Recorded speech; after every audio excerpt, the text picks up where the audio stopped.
Let me tell you why you're here. I've seen things.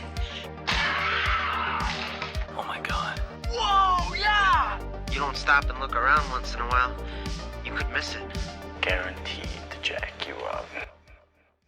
Yo, what is going on, my dudes? It's your host, Lamar Stays. We are coming to you out of sight, out of mind once again. Today, we're going to be talking about a very fun movie that I deeply enjoyed, and I had no idea I would love it so much.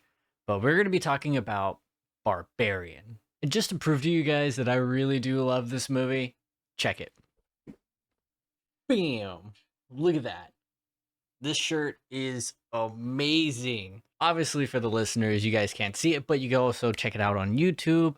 And if you guys are interested in the shirt, I don't know if it's still for sale, because usually the places that I buy from, they're just like a limited time. Like once these things come out, once they design them and they put them out, like that's it. There's really no getting them again. But I mean, I could be wrong. Somewhere in the top of the screen, I'm going to have a link to where you guys can go visit the shop. But it's a fantastic horror movie, and I don't think it's too scary at all. I could be wrong, but it does have some very tense moments, and I love the way this movie just starts. I felt like I was in the wrong movie in the very beginning because of how different it started out. It didn't, I felt like I was watching like some like romantic comedy that was about to start happening or something. But before I get too much into that, I just want to let you guys know, for people who haven't seen it, it starts off so great. And the tension and the interest just keeps going and going and going every step of the way. It is a beautifully done horror movie. And I think it's definitely going to be a classic, cult classic even. But this movie came out in 2022 and it stars Bill Skarsgård, who everyone knows as Pennywise. He is now a horror icon. Georgina Campbell, which I was very surprised to make the connection. She's actually in one of my favorite episodes of Black Mirror, which is definitely a TV show I'm going to cover on here.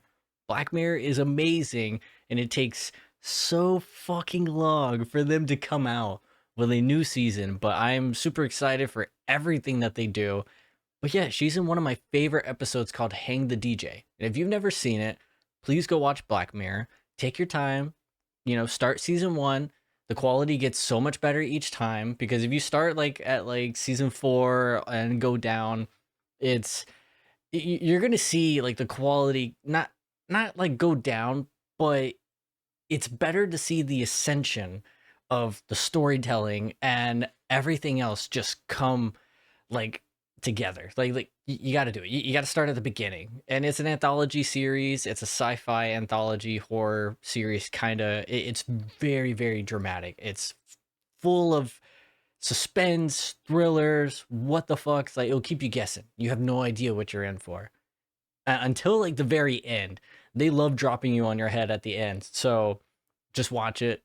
I'm sure you'll love it. There's an episode for everyone to love. Hang the DJ is definitely one of my favorite episodes that they've ever done. And another one of my personal favorite celebrities, Justin Long. I love Justin Long. So honestly, seeing him in here was definitely a treat for me. He's a horror daddy, plain and simple. That's what he is. He's one of the few horror daddies that we know. Now that he's gotten up there in age, he's a horror daddy. I don't think he's a dad, but he's a fucking horror daddy now. And I remember seeing a trailer, and it was pretty much marketed as his movie. And I'm thinking, oh, fuck yeah, a horror movie with Justin Long leading.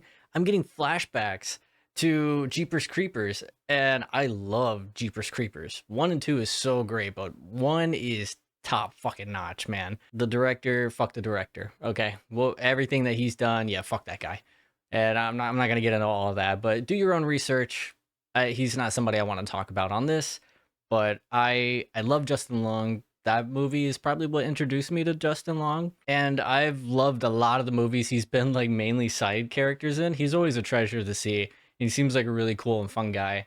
And this movie, oh my god, I did not expect this movie to go the way it did, because I thought this was his movie. And newsflash, it is not. It is not his movie, and I love that happened. And then we also have Richard Brake, which we've talked about him before, because he's actually showed up in Mandy as the chemist, which is a very interesting character. But I love that movie. If you guys listen to that podcast, you obviously know how much I do love that movie. He was in there, and then he also played Portman in the early 2000s Doom, which was, I mean, kind of meh. I liked it a lot, but I was a kid, so I didn't grow up playing the Doom game, so I don't know if anybody is a Doom fan out there, but I loved the movie. I thought it was great. I haven't seen it in a long time, but I know he's in it, and I feel bad for the guy. He seems like such a nice dude on social media. He really does, and he's always playing creepy dudes. Like he just does. He just plays these kind of perverted like asshole guys. Like it he has the look and hey, he's making money. You know, he acts. He's Hollywood and he gets it. But man, it's like I don't even know how I would feel like that if that's all I could be in Hollywood. It's like, yo, you're gonna be the creepy dude that's like definitely predatory in a lot of ways and comes off super creepy. Like that's who you're gonna be. I don't think I would be too comfortable with that idea. But I mean, if it pays bills, it pays bills, man. You know, you got to do what you got to do. And he's also in quite a few Rob Zombie movies, so he gets work. Horror community should definitely know him. I know the horror community does love him, and I've liked him in the things that I've seen. He does a good job. You know, he plays his characters well. But now let me get into a bit of the synopsis. So this movie is about this one particular woman, mainly. And you'll get why I say that when you watch the movie, because this is a very interesting movie where we change main characters, or at least the focal character, 3 times. And not a lot of movies do that. So when this was happening, I was like kind of confused what was going on. It blew me away the first time we had a character switch, and I was like, okay, like, cool, this is interesting. But then you find out more as story progresses, you're like, oh. So it just keeps going. Like you really got to check it out to see it for yourself. And I'm not trying to overhype it too much, but it is great. It is fun. But it starts off with Georgina Campbell's character, Tess. She's in Detroit for an interview, so she's staying at an Airbnb on this very, very sketchy street where everything is blacked out. Like every other house, there's like nobody around. It's like a really bad neighborhood. But you got this one house that's in good condition, looks really nice. She gets there to punch in the code for the key, and she realizes the key's gone and she can't get into the house. And this is taking place late at night, so she's trying to get in, but she can't. And then she can't get a hold of the people that she booked it through. And finally, a light turns on and somebody comes to the door, and it's Bill Skarsgård. His character is named Keith. So Keith is trying to figure out what's going on. Like, why is this random lady in the middle of the night knocking at his door? And she's trying to ask him, who are you? You know, what are you doing here? And then he starts to dish out that same energy, but like, who are you? Like, why are you here? Like, I'm sleeping. That's where they compare that they both booked the same address through 2 different apps, which has totally happened before somewhere to someone. I'm pretty sure just by telling you that much of the story itself, your mind is already coming up with everything else that's going to be happening in this movie. And I'm going to tell you, you couldn't be more wrong. If you haven't seen this movie, you couldn't be more wrong. So other things start to happen, and I can't really tell you without it being spoilery, because the trailers, if I remember correctly, did not give away any of this stuff in the beginning. You weren't really sure what you were going with. So I'm going to get into the spoiler territory very soon, but I highly recommend this movie. It's kind of a shame. While doing research for this podcast episode, I learned that there were quite a few studios that passed on this. And honestly, the one that surprised me the most is that A24 passed on this movie, and they do a lot of artsy and, of course, really good horror movies. And you would think this would be a movie that they would try to capture or something, but they didn't like this one for whatever reason. So they just passed on it, and 20th Century Studios actually took it up, gave them $4 million to make the movie, and they made that by like tenfold. So they really blew it out of the water, and I'm pretty sure studios were kicking themselves in the head for not jumping at the chance of this movie, but it worked. And something else that I found very interesting was that the writer and director, Zach Cregger, is also good friends with Jordan Peele. And Jordan Peele isn't credited to this movie at all. But while Zach was writing and putting this movie together, he actually did discuss this project with Jordan Peele quite a bit. And Jordan Peele even got to see early drafts of the script, and even the first cut of the movie. So he isn't credited, but I think his hand is definitely in there. He was a bit of a chef in the kitchen. I would probably say, you know, just a little bit. He wasn't the head chef, but he was there. He was off to the side, and I think he put in a little 2 cents. And I would love to have that. That would be amazing if somebody of his caliber is trying to give you pointers or some sense of direction while you're working on your project. Like that's pretty fucking cool, man. So I would definitely take his advice. He's not somebody who would be like, nah, yeah, whatever. No, I would totally listen to his advice. And I think it's definitely worked out. Now I'm going to start getting into the spoiler side of it. So if you guys haven't seen the movie, please go check it out for yourselves first. Maybe come back and listen to this podcast. I could break down a few things or maybe analyze some of my favorite parts of the movie, maybe even some of your favorite parts of the movie. It'd be amazing. Or if you actually just feel like listening to me talk about it, hey, by all means, I'm here for that too. And I have another little fun fact that I just discovered while trying to research for this is Barbarian, the whole name is just spelled using letters from the word Airbnb, since that's kind of the premise of it. It's like an Airbnb booking that just went wrong. And I think that's like quite a big brain move. I think that's really cool that they did that. See, like, I don't know about you guys, but I've only used an Airbnb twice. One of them was not great, and it was a not so great experience, but I kind of understand, like, looking back at it now. This was when I was in film school, and we needed a location to film a project, and I think they definitely got the wrong idea whenever all these guys showed up, and we had a camera, and we had, like, one chick, and yeah, lately you kind of get what's going on there, but my thing is we did not look like what they thought we were probably doing, like at all. We just look like a bunch of fucking nerds. So I don't really get that. But as soon as we arrived, they were just like no, and we were like, well, you took our money, and you know we're not staying here. We're just renting the property for a few hours, and then that's it. Like we're not gonna be staying here or anything. So you're not gonna have like a mess to clean up or anything like that. And it just caused like this huge whole argument, and we couldn't even do the project properly. So that was kind of shit. So this movie really made me think about my weird Airbnb experience. It was my second time ever booking an Airbnb, and my family and I, we were going on vacation. We were going out of town, you know, leaving Orlando, and we decided to rent out this cabin, and we didn't realize how bumfuck nowhere it is. And sometimes I forget that living in Florida, there's different areas of Florida. It's not just cities and towns and stuff. No, there's actually country, and then there's fucking sticks. So it was definitely shocking realizing how fucking far out we were. I was a little worried, you know, I am a raised country boy, so I'm kind of used to that. But being back in this environment and in Florida's country, I'm a bit out of my element. So I was like a little worried, like, yo, what are we going to run into out here? It's going to be weird. But we got there. It was a really nice place.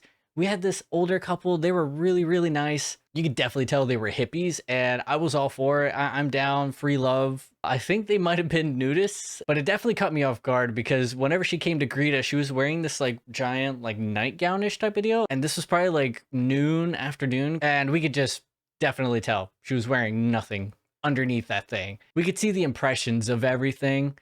And I mean, hey, you know, whatever, do your business. I don't really care, you know. We finally got in, and I'm enjoying the place. I'm like, cool, there's a nice bed. There's a nice, like, other bed. They got some art hung around. I mean, it's all kind of nude art, and I'm just like, okay, you know, like, hey, you know, whatever. Everybody likes naked ladies. I mean, that's cool. Yeah, you know, the female form is very beautiful. And I kind of started to get this in my head. I'm looking around. I'm like, okay, you know, they got quite a few mirrors here. You know, more than I would say the normal. Like, I don't have a mirror in my room at all, but they had like maybe 4. I'm just like, okay, this is something. Like, all right, you know, whatever. But then I finally laid on the bed, and I realized they were strategically placed because I was laying dead center in the bed, you know, trying to fill it out. I'm like, all right, you know, what are we laying on? And that's when I noticed I could see my reflection in every single one that I looked at. There was one above the bed, a long one just going like that. And I'm just like, I am making perfect eye contact with myself. Like it was angled at me. And then I see one straight ahead of me on the wall, like, you know, just a decent size kind of one there. It's like, all right, like that's interesting. And then I look to my left, and there's another one just on that wall over there. And I'm just looking beside myself, and it's like, interesting. And then there's just another one over there, and I'm just like, wow, I can see myself a lot. I saw the bookshelf, and I'm like, oh, cool, they got a lot of books. I wonder if they got any comics, me thinking, oh yeah, they got comics. I go and look, and I just see nothing but sex books, Kama Sutra stuff, and I'm just like, oh, it is one of these. And it's my girlfriend and I with my parents, and I'm like, this is gonna be so awkward once I point it out. And then I also see like a book where everybody, it's like a diary, like a journal entry. Everybody's like marking down their stay and how it was, and the way these people were wording things, I was picking up what they were putting down. I understood, and so I had to explain that to my parents, and they didn't really believe me. And I'm just like, go sit on the bed, look around.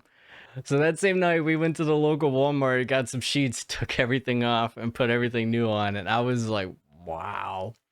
But it is a nice cabin. It is a nice cabin. But we were in yeah, man, we were in some stuff. And part of me wishes I went and talked to them, because they would sit outside, and their house was a good couple yards away, and I would see they had fucking LEDs going and stuff, and their house was beautiful. They definitely built that themselves. It had this really long and nice point. It looked like a temple almost, like this really sharp, like roofing. I don't know if that's the word I'm supposed to be using for that, but it was really nice. And the front half was just nothing but windows and a nice wooden door.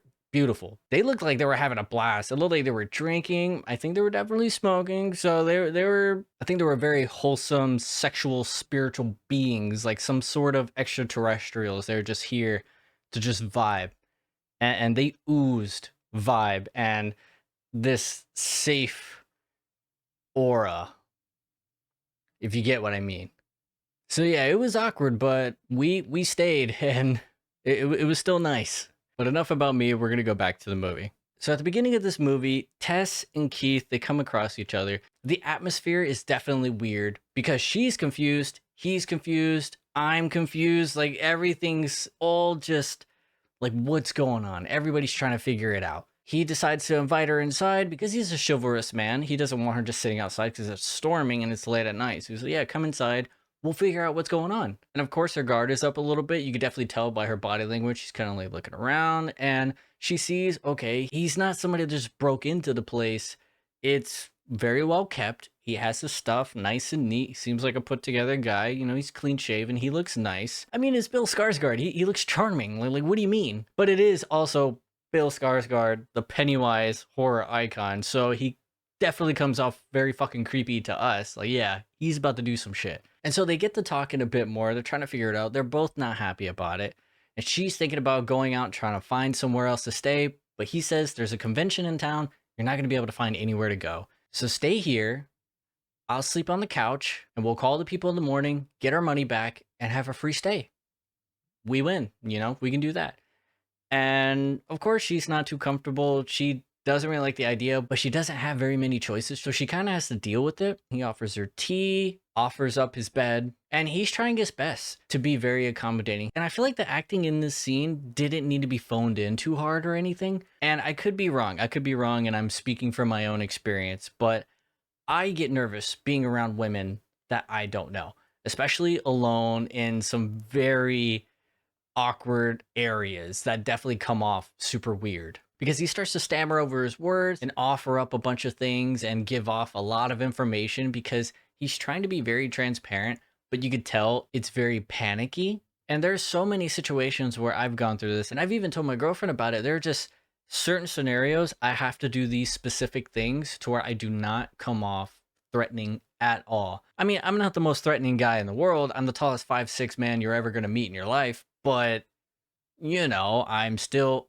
a guy. And I weigh like a whopping 120, somewhere around there, maybe 130 if I'm wet. But at the end of the day, I'm still a dude. And to a woman, it would still be kind of weird. Like when I go to the parks, I live in Orlando, Florida. So if I ever go to Universal or Disney or anything like that, if I'm ever by myself, which has happened multiple times because I've worked on property before. So obviously I got to get somewhere. I'm not traveling with anyone. So I'm just by myself.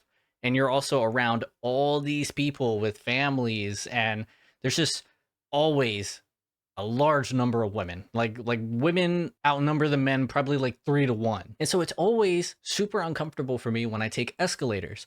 I never want to come off like the pervy dude or anything. So I will do anything and everything to look a different direction. I will turn my body, I will look at something else, and I don't want it to come off some type of way. So I don't even like pulling up my phone. That's why it's a really good thing that I have AirPods and I just listen to my music and I can always just skip when I need to or anything. And then another thing is, especially the late nights when I would be coming out of work and I'm going towards a parking garage. One, it's a fucking parking garage, so it's not the most well-lit place in the world, but if I'm walking that way and somebody else is walking that way, whether they be a worker or maybe somebody just walking by themselves, just going back to their car at the end of a night, I'm a fast walker. I walk, man. All right, I need to get somewhere. I'm going. I'm just naturally a fast moving person, because I am small. I'm quick to get places. That's just how I am. I can't really change that. But if I notice I'm coming up on somebody and they're walking slow, and especially if it's a woman, I will try to hang back as much as possible. I also don't want it to be where I'm just like stopping and standing there, because that's really fucking creepy as well. But I'll take my time. I start taking like slower strides, like, okay. And then I'm kind of just watching. I'm like, yo, please get a good amount of distance so I don't seem like I'm coming up like right up on you, because I don't want to make you uncomfortable or scare you. And even when I'm shopping, I don't like being in the same aisle as somebody if it's just us two and I happen to be close with them, because I need to get something that is like right next to them. So I will pretend like I'm looking at something, just looking around like, oh man, damn, I don't see maybe it's over there. And I'll walk that way. And then once I see they move, then I walk back and get what I really need to get and then fucking get out. Like there's so many situations I try to do that. And I don't know why I do this. I think this is another thing, but anytime like I'm in a crowd or something and I'm passing by people, I try not to really touch anyone or bump anyone, especially because like my hands are like low. But I will put my hand behind my back, whichever way I'm like passing. If somebody's on my right, if I'm walking right by them, I try to like put my arm behind my back, so I can't bump into them. I can't accidentally graze them or anything. I try to do those things just to avoid anything as possible, because I don't want to be threatening. And I know women are just kind of naturally scared or skeptical about men they don't know, which is perfectly understandable. I don't want anybody getting hurt. I don't want anybody to really let their guard down, because you never really know. And especially if you don't know me, I'm not going to tell you, hey, let your guard down. I'm fine. No, that's not realistic at all. So I completely understand why people are guarded. And all of this kind of goes into play because they start to talk about these things once they get a bit more comfortable with each other, because they decide to stay up and wait, because Tess wants fresh sheets. She doesn't want to sleep on the sheets that Keith's been sleeping on. So they put them in the washer and dryer. They go through the cycles of that.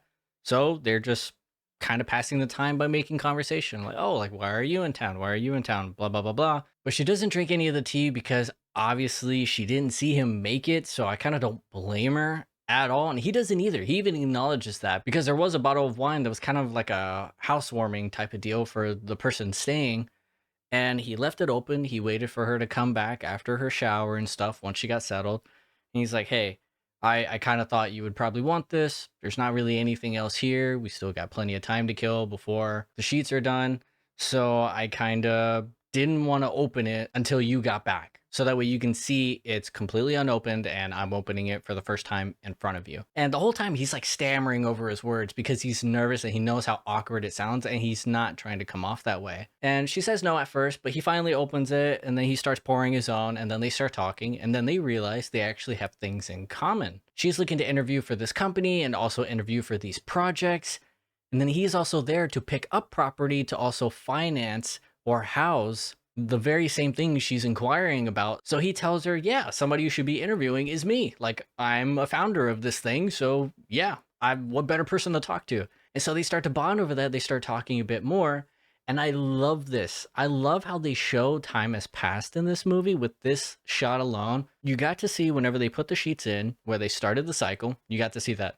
Everybody knows it probably takes like an hour and a half, 2 hours maybe, to completely wash and dry like sheets. And so there's another quick shot of the washer and it's stopped. Like the stuff is still in it, but it's stopped right there. And they're still talking. They're shooting the shit. They're actually drinking the wine together. They're talking. She starts talking about how the situation would have been completely different if she was the one in the house first, because she is a woman, she wouldn't have let him in. But talking about how men are not as afraid as women in life, so he was perfectly okay letting her in while she wouldn't have done it at all. I guess he kind of gets it. And I like that this is a bit of a dialogue, because I believe this also opened up a dialogue between my girlfriend and I talking about these things.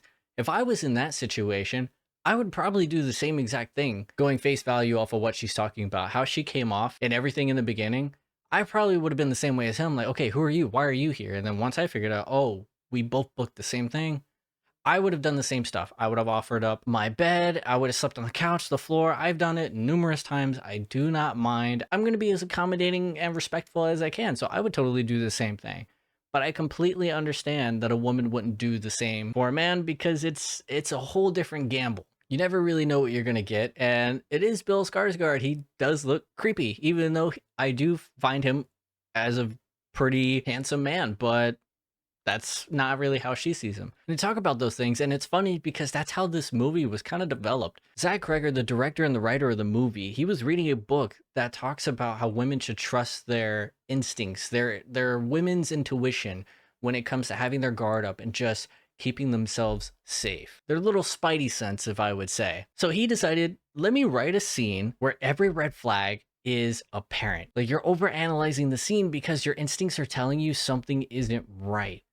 But then he decided, instead of being super predictable, let me just completely throw a wrench into the fucking window and have this shit go bonkers, and other shit starts happening to the point this was actually nothing at all to worry about. And it's true. That's how it was. And I loved it. It completely pulled the rug out from under me. Barbarian's first 26 minutes of the movie is a completely different movie. I feel like I'm watching this love story start to develop, and I was here for it. The chemistry that these two actors had was great. I was really hoping they would get down and dirty by the end of it, because the tension was real, especially when they got to the point of putting the bed sheets on the bed. And after, they just kind of stood there like, okay, like, wow, like, fresh sheets, we're both here, we're both having a good time, we're both drinking some wine, you know, like, what's going on? Obviously she finds him attractive, he finds her attractive, so it's kind of like, you know, will they, won't they? But he's kind of waiting on her to kind of give a green light, but it doesn't really happen. So he kind of gets, he's like, oh, okay, like,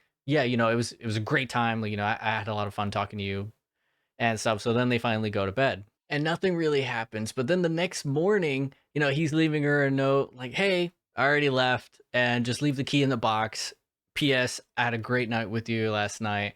And so she's kind of smiling, you know, kind of coy about it. And she goes to her interview, and she took a picture of his ID because he left it in the room. And of course, she wants to have proof of who it is in case anything did go wrong, which is understandable. Very smart move on her part.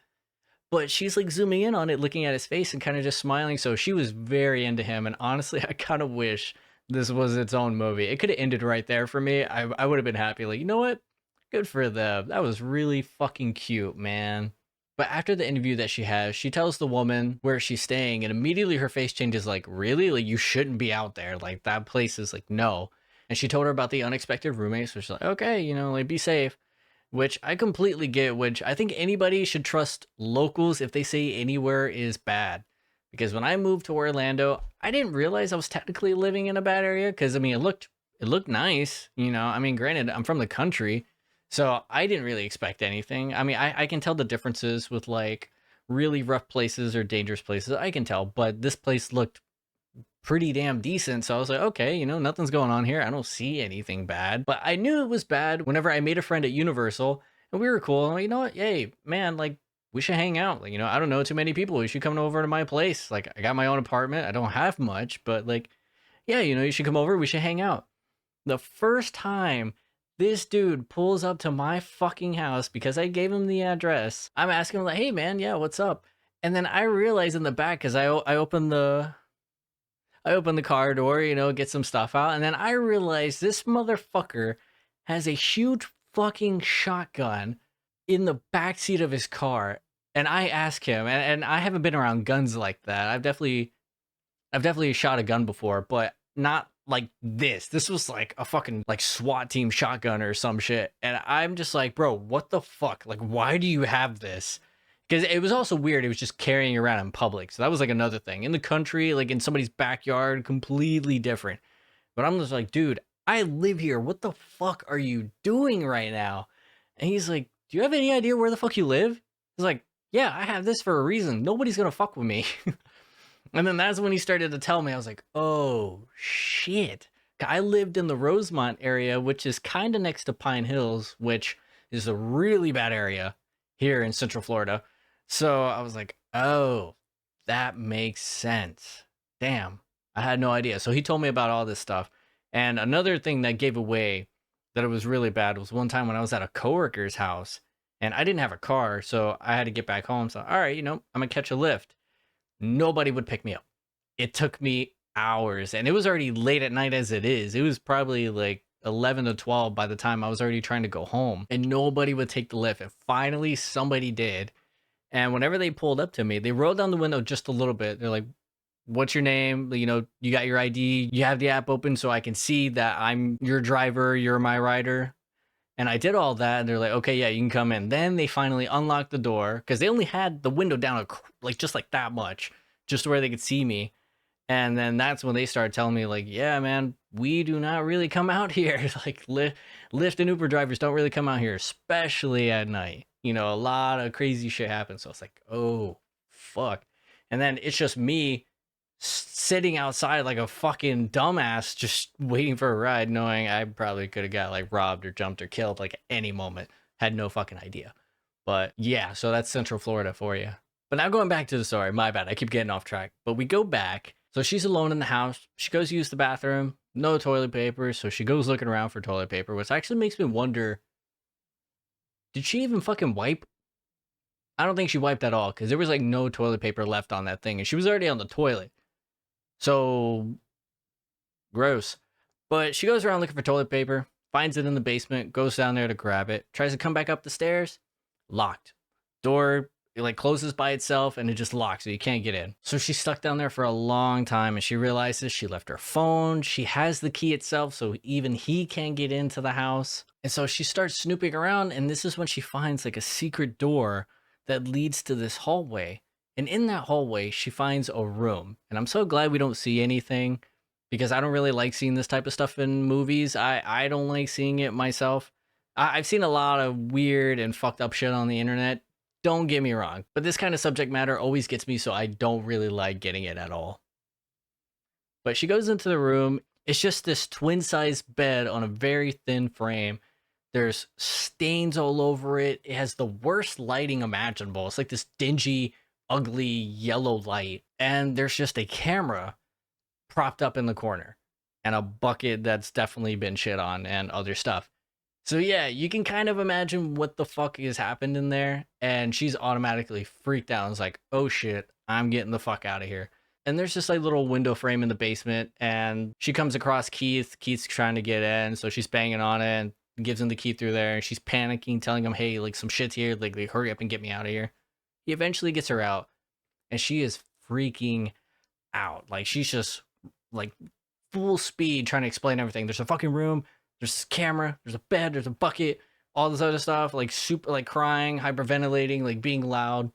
And he's just like, whoa, like, calm down. Like, I don't know what you're talking about right now. Like, what's going on? And he's not, like, discrediting her, but it is one of those, I guess you would say, microaggressions towards women that men do. I know I've done it, and I catch myself doing it sometimes, and I have to, like, stop it. It's just one of those things because I think it's just because we see the world differently. I'm constantly trying to find solutions, and it's like I need something to go off of other than just going pure emotion. And that's what she does. She's running on pure fear fuel. So he just says, hey, I'm not saying I don't believe you. I just didn't see it myself. Let me go look at it, and then we'll figure out what to do. And so she decides to stay, wait it out so he doesn't get locked downstairs. He goes and checks it out, and this is where everything starts to go off the rails. So then there's another giant stairwell that was hidden behind another wooden door that they found in the dark. She's calling out for him because she doesn't see him anymore, so she finally goes looking and realizes, oh, there's this giant stairwell. He probably went down here. She's going down there trying to find him, calling out for his name. And then that's when you start hearing him yell for like help. And in my mind, I'm thinking like, holy shit. Like, is he actually going to be like a piece of shit? Is he going to be like this serial rapist or killer or something? And I'm worried, but she's super scared, but she's definitely trying her best to go and find him to save him because she did have this bond with him. So of course she wants to go help him. So she finally finds him. And granted, he was the one in the dark. And I think this depicts how men and women definitely handle something, because he was the one alone in the dark and he's saying, hey, somebody is down here. Something bit me and like ran away. And the whole time he's talking like as low as he can. Like he's trying to be calm, collected as much as he can, even though he was the one that was just assaulted in the dark, didn't have his phone or anything. So he was completely alone. He had every reason to freak out. But she is the one crying and raising her voice. And he's trying his best to be like, shh, like we can't go that way. That's where I last saw them. Like, we got to go the other way. And the whole time, and it's bugging me because it's like, dude, please calm down. Like, stop talking. and it's one of those things where it makes me feel like I feel for the guy because I get it, dude. I completely get it.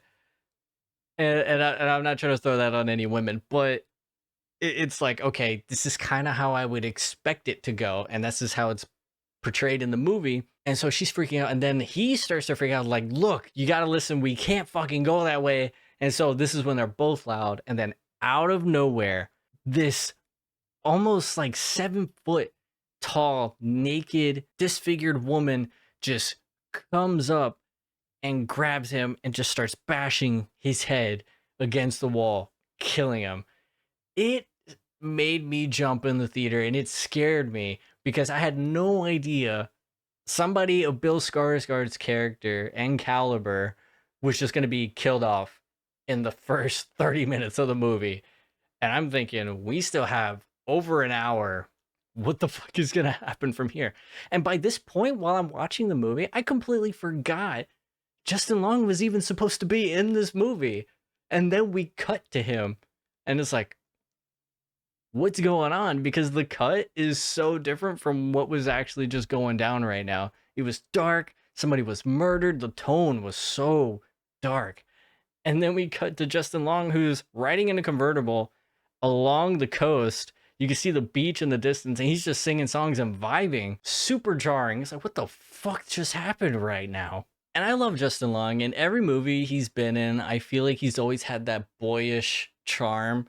And that's just kind of like what he's known for. He's always a good guy. But in this movie, they play on that because, of course, people know Justin Long. Of course. He's not one of the biggest celebrities in the world, but he is established. So he's supposed to be an actor in this movie. So he gets a call from some agents and they're all on the conference call telling him, hey, like, we got something really important to tell you. One of your co-stars has came out with an allegation around you. And I'm thinking like, oh, shit. Like, all right, you know, where are we going with this right now? And obviously you could see like his whole demeanor change. Like, wait, what are you talking about? And then they're talking about, yeah, you know, you're most likely going to be fired and there's going to be this publication about you tomorrow. So yeah, this is kind of everything that's going down right now. And I wasn't really sure if this was something we were supposed to believe or what was going on whenever this first came up. So I was like, wow, okay. So we still haven't figured out how does he tie into everything. And it's funny because 43 minutes into the movie is when we finally switch over to Justin Long's character, AJ. And so he's trying to meet with all these people, trying to get money together to battle this accusation. And it doesn't look good on him, which I kind of get. He could probably be frustrated, but it definitely doesn't look good. And even the people on the phone tried telling him, hey, like, the less we know, the better. Let's not try to get into all that. Because, of course, this is going to be like a case or something. So I was like, hey, it's best you don't go into details on the phone call. But he starts calling her like a bitch and saying how she's trying to ruin his life. And it's like, granted, I understand why he thinks that way and probably feels that way as well. But it's definitely not a good look for you to just automatically start calling somebody who is allegedly a victim. And you're just like, yo, she's a bitch and all that stuff. Doesn't look good at all. And so he decides he could probably sell the property that he has in Detroit, which is where the story is taking place at that location, go there and try to start doing some liquidating. So he's going to sell property, try to get money to where he can battle everything. And I think it's the funniest thing when he finally gets there, because you just have this car that's sitting around and he goes into the house and he sees other people's stuff is still there. So he's like confused. He didn't know anybody was living there. And the whole time he's walking around like, the fuck? It's like, what the fuck, dude? And like he's seeing people's stuff and just his reaction is the same fucking reaction I have all the time when I'm walking around and I realize I have shit to clean and it's maybe somebody else's mess. I'm just like, dude, the fuck, man? Like, what's going on? So he's trying to figure out all this stuff and nobody can really give him a clear indication of if people should be there or not. Because on the phone call, the woman says, oh yeah, nobody's rented out for weeks. So minimum, it's been weeks. We don't really know how long since what happened in the first 30 minutes of the film actually happened. But he goes down the same route because he sees the doors propped open and the lights on. So he's looking around. And this is a really good parallel between Tess and AJ, because Tess was freaked out when she started to see the other hidden corridors. AJ, not at all. He's just walking through, like looking around, like no problem. He's completely unfazed with the rape room that he comes across. Does not care whatsoever. He doesn't even question it or nothing. He just looks at it. It's like, oh, okay. And then he comes across the stairwell and his mind is automatically going to money. He starts researching, oh, you know, can this be listed as square footage? He's only thinking money. I get so much money right now. Like, this is what's going to be happening. So that's what gets him to go down there. And then he comes across the same creature and starts to run away and eventually falls into a pit.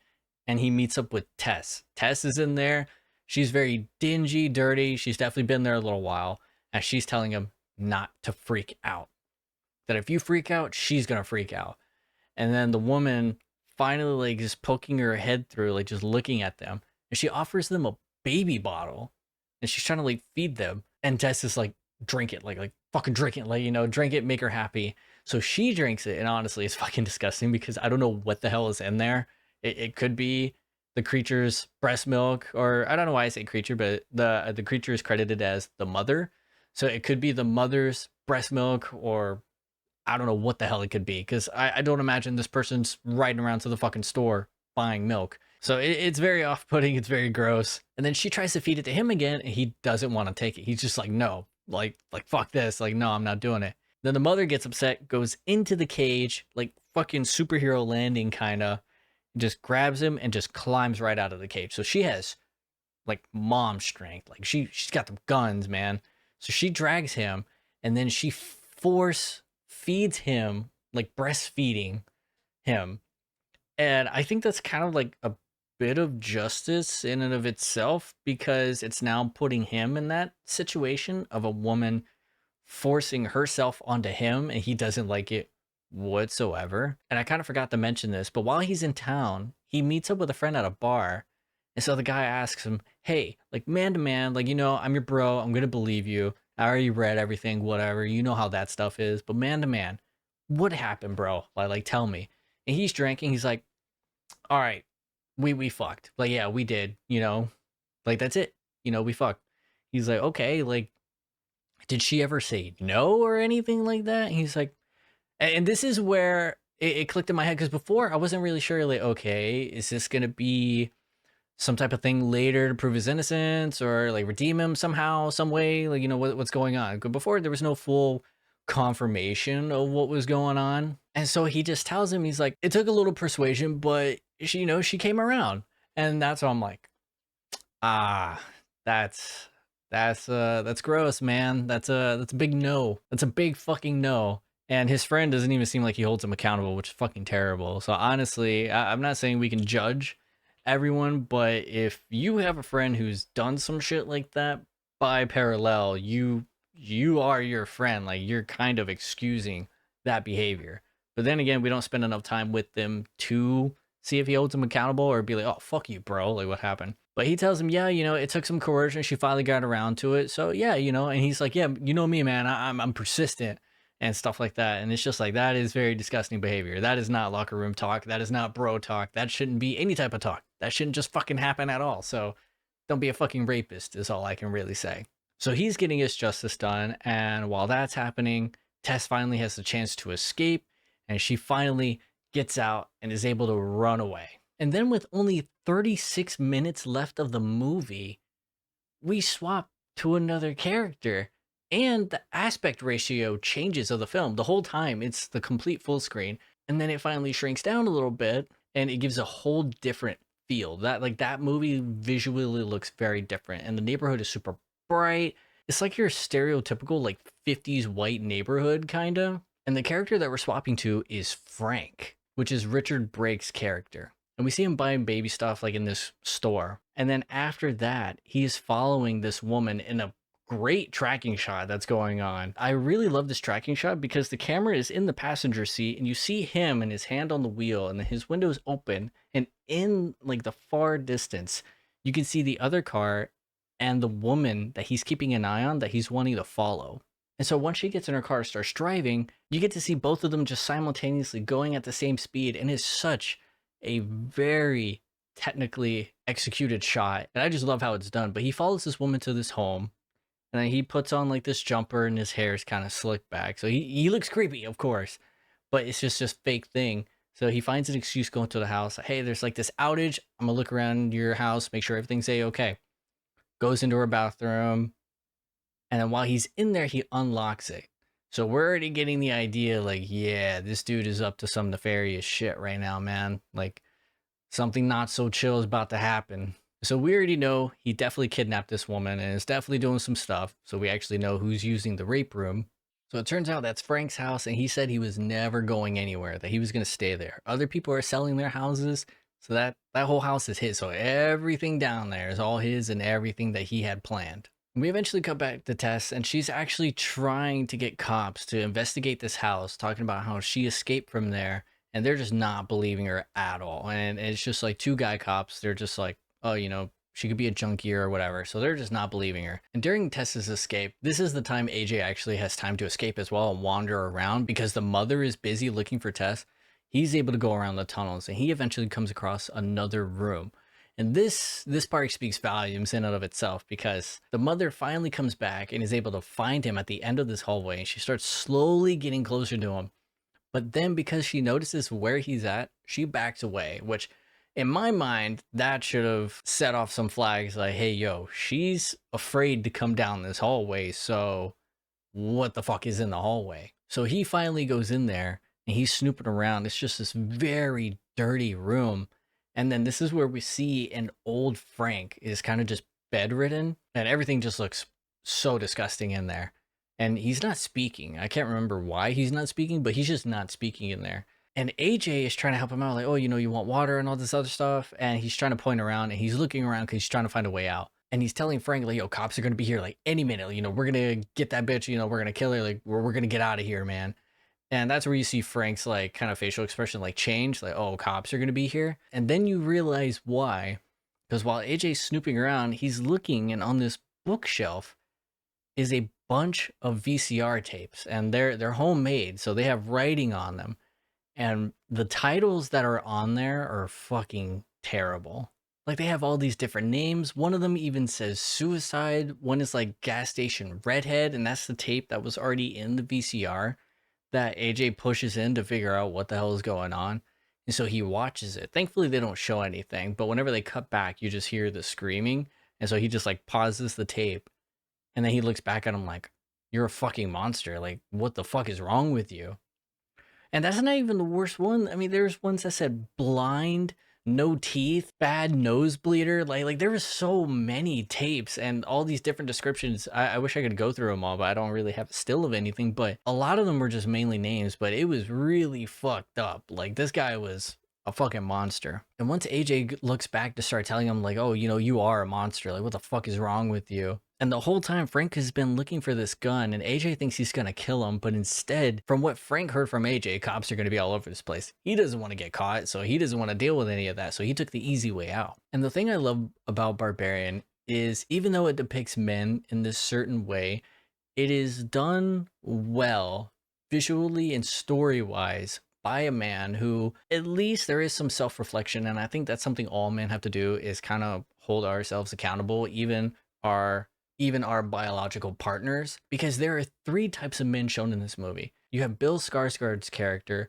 who is not creepy in any way, but he comes off very creepy because how he's presented in the movie. And they do that visually by having him in shadows, lit in dim light whenever we first see him, because the film wants to make everyone feel uneasy about him instead of the woman in the scene itself, because she's naturally going to feel uneasy about him in general. So that was a great technical choice. And he's just a nice guy who is non-threatening, but he still comes off as threatening because he is a man. And then you have Justin Long's character, who is somebody who did SA somebody. So he is a piece of shit, but he was self-acknowledged at some point and even borderline redeemable, because he admits his wrongdoings and he says how he can only try to fix things and try to help Tess out of the situation. Because he says, I don't know if I'm a bad person, but I might be. I might be a bad person. Or maybe I'm a good person who's just done a bad thing, which is such a great way to put it, because the world is not black and white. So there is nothing but gray when it comes to people. People can do great things, people can do bad things. It's all over the fucking place. You just got to take it by case basis. And at this point in the movie, we thought he was redeemable, but later on we find out he's actually not. But yeah, so he's kind of a piece of shit. And he's able to realize just how bad it can get whenever he meets the biggest piece of shit out of all of them, which is Frank's character, who is actually somebody who stalks and SAs people in his house and even made babies with the babies he made those women had. And that's how the mother came to be, was because of all the terrible things he was doing. So we got these 3 levels of men. You got the good, the bad, and the ugly. And I think this movie handled it very well. And I didn't take any offense to it as a male in general, because men can be shit sometimes. And we just have to acknowledge that and hold those accountable that do shitty things. And what I mean by he's not redeemable, because towards the end of the movie, he's able to get that gun from Frank after he killed himself. And he's wandering through the halls hoping to kill the mother. But unfortunately, he comes across Tess, who is also there to save him in the dark.